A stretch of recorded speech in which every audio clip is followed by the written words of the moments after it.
మియాపూర్ యువతిపై అత్యాచారం కేసులో పోలీసులు దర్యాప్తును ముమ్మరం చేశారు. కేసును జాతీయ మహిళా కమిషన్ సుమోటోగా తీసుకుంది. అత్యాచారం కేసును తీవ్రంగా పరిగణించిన జాతీయ మహిళా కమిషన్ 3 రోజుల్లో నివేదిక ఇవ్వాలని డీజీపీని ఆదేశించింది.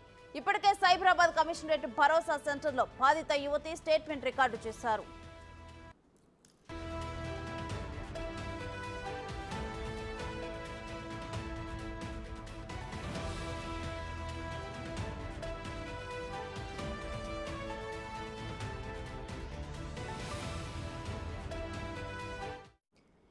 మియాపూర్ యువతిపై అత్యాచారం కేసులో పోలీసులు దర్యాప్తును ముమ్మరం చేశారు. కేసును జాతీయ మహిళా కమిషన్ సుమోటోగా తీసుకుంది. అత్యాచారం కేసును తీవ్రంగా పరిగణించిన జాతీయ మహిళా కమిషన్ 3 రోజుల్లో నివేదిక ఇవ్వాలని డీజీపీని ఆదేశించింది.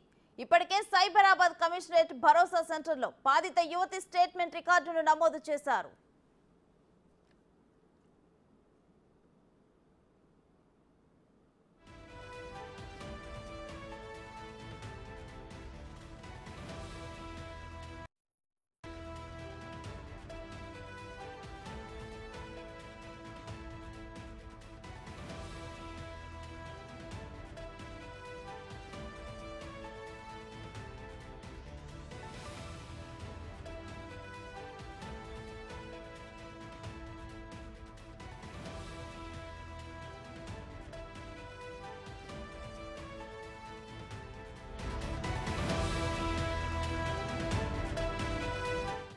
మియాపూర్ యువతిపై అత్యాచారం కేసులో పోలీసులు దర్యాప్తును ముమ్మరం చేశారు. కేసును జాతీయ మహిళా కమిషన్ సుమోటోగా తీసుకుంది.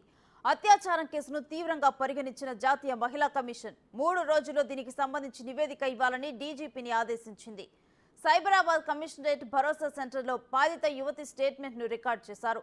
ఇదే అంశానికి సంబంధించి డీటెయిల్స్ మా ప్రతినిధి సుజాత లైవ్ లో అందిస్తారు. సుజాత, ఇటు బాధిత యువతి స్టేట్మెంట్ కూడా రికార్డ్ చేసినట్లు అర్థమవుతోంది. అసలు డీటెయిల్స్ ఏ విధంగా ఉన్నాయి?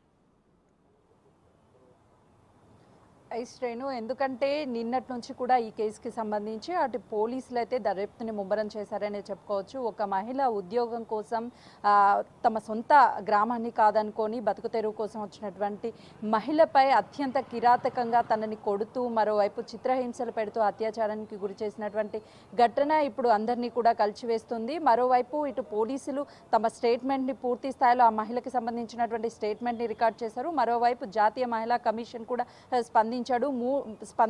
3 రోజుల్లో ఆ పూర్తి నివేదికని సమర్పించాలి. ఎందుకంటే ఈ కేసుకి సంబంధించి ఎవరు టేక్ ఓవర్ చేశారు, ఏం జరిగింది ఏంటి అని పూర్తి నివేదికనైతే మాత్రము ఇవ్వాలి అని చెప్పి డీజీపీకి కూడా ఆదేశాలు జారీ చేశారు. మరోవైపు సైబరాబాద్ కమిషనరేట్లో కూడా ఆ మహిళకి సంబంధించినటువంటి స్టేట్మెంట్ని మరొకసారి రికార్డ్ చేస్తున్నారు. ఇప్పటికే ఎందుకంటే అన్ని రకాల వైద్య పరీక్షలు కూడా చేశారు కాబట్టి ఆ పరీక్షల్లో ఏ విధంగా రిపోర్ట్ రానుంది, ఆ రిపోర్ట్ బేస్ చేసుకొని కూడా ఈ నివేదికను కూడా ఇవ్వనున్నట్లుగా కూడా తెలుస్తుంది. ఇప్పటికే అటు ఈ మహిళకి సంబంధించినటువంటి విషయాల్ని కూడా గోప్యంగా ఉంచారు. ఆ మహిళ ఎవరు ఏంటి అనేది కూడా అటు ఎవరు కూడా బయటికి చెప్పినటువంటి పరిస్థితి ఉంది. ఎందుకంటే ఒక మహిళ కాబట్టి తమ భవిష్యత్ని ఆధారంగా చేసుకొని ఇలాంటి సంఘటనలు జరుగుతున్నటువంటి మహిళలు ఎవరైతే ఉంటారో వాళ్ళ పూర్తి వివరాలని ఎక్కడా కూడా బయటికి అటు పోలీసులు కావచ్చు, లేకపోతే మహిళా జాతీయ కమిషన్ కావచ్చు, ఎవరు కూడా బయటికి చెప్పరు. మరోవైపు అటు కంపెనీకి సంబంధించినటువంటి యాజమాన్యం కూడా పూర్తి స్థాయిలో స్పందించింది. ఇప్పటికే ఆ మహిళకి సంబంధించినటువంటి అందులో పనిచేసేటువంటి వాళ్ళు కాదు, కేవలం కమిషన్ బేస్ పనిచేసే వాళ్ళు అని చెప్పేసి వాళ్ళు కూడా క్లారిటీ ఇచ్చారు. పోలీసులు అయితే మాత్రం ఈ కేసుకి సంబంధించి కేవలం వీళ్ళిద్దరే ఉన్నారా, లేకపోతే ఇద్దరు ఎవరైనా ఉన్నారా, ఇంకా ఎవరైనా ఉన్నారా అని చెప్పేసి ఇన్వెస్టిగేషన్ చేస్తున్నారు. ఎందుకంటే యాదగిరిగుట్టకి తీసుకెళ్లినటువంటి సమయంలో ఒక ఇల్లు కన్స్ట్రక్షన్ జరుగుతున్నటువంటి ఇంటిలోకి మహిళని బలవంతంగా తీసుకువెళ్ళి తమని కొడుతూ ఆ మహిళని కొడుతూ మరోవైపు కొన్ని ప్రైవేట్ ప్లేసెస్ని కూడా అత్యంత కిరాతకంగా అక్కడ వాళ్ళు చిత్రహింసలు చేసినట్లుగా కూడా అయితే ఆ మహిళ అయితే పోలీసులకి స్టేట్మెంట్ రికార్డ్ రూపంలో చెప్పినటువంటి పరిస్థితి ఉంది. కాబట్టి వాళ్ళకి కొత్తగా వచ్చినటువంటి చట్టాలు ఏవైతే ఉన్నాయో ఆ చట్టాల్లో ఉన్నటువంటి కొన్ని సెక్షన్స్ని, ఇది జరిగినటువంటి ఘటన చట్టాలు రాకముందప్పుడు జరిగినప్పటికీ కూడా ఏదైతే ఇన్వెస్టిగేషన్ ఉంటుందో ఇన్వెస్టిగేషన్ అయితే మాత్రము పూర్తిగా కొత్త చట్టాలు ఏవైతే వచ్చాయో ఆ చట్టాల రూపంలోనే ఇన్వెస్టిగేషన్ ఉంటుంది. సెక్షన్స్ మాత్రం పాత సెక్షన్స్ ఏవైతే ఉన్నాయో వాటిలో ఉన్నటువంటి వాటిని మాత్రమే నమోదు చేసినట్లు కూడా పోలీసులు అయితే అయితే చెప్పారు. మరోవైపు అటు